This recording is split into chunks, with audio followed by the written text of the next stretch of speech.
I don't understand how people who have been given a brain to think with, to have logic, common sense, a conscience, and to be able to analyze things, can come up with the fact that we are the same as plants or rocks or broccoli or whales. It just doesn't make sense to me. How do they figure that?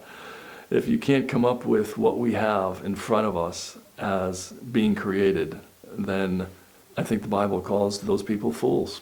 Let's read it. Genesis 1:1. Doesn't take long for God to let us know. In the beginning, God created the heaven and the earth. And it goes on later in the chapter and says that God created man and made him in God's image, and he breathed the breath of life into him.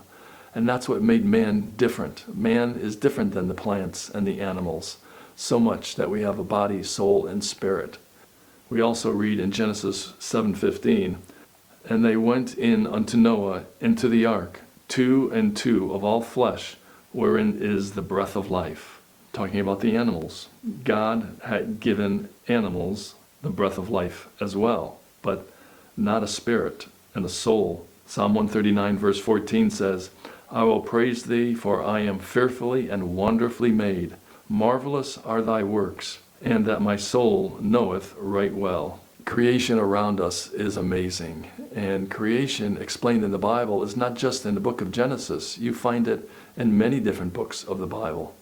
To think that God created animals that would swim in the sea, that would walk on land and fly in the air, and somehow these all happened by accident, by a bang, is the most ridiculous story, made up fairy tale that I couldn't even imagine.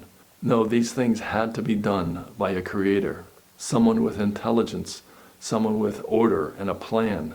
And it's amazing if you look at the animal kingdom from those three perspectives, sea, land, and air, that what you see is just so amazingly created.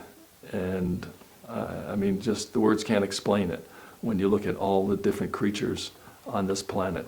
It just amazes me. No, we are fearfully and wonderfully made, and God created us, and he put it in order that we could have pleasure with him and for him. Thank you for your time. You have a good day.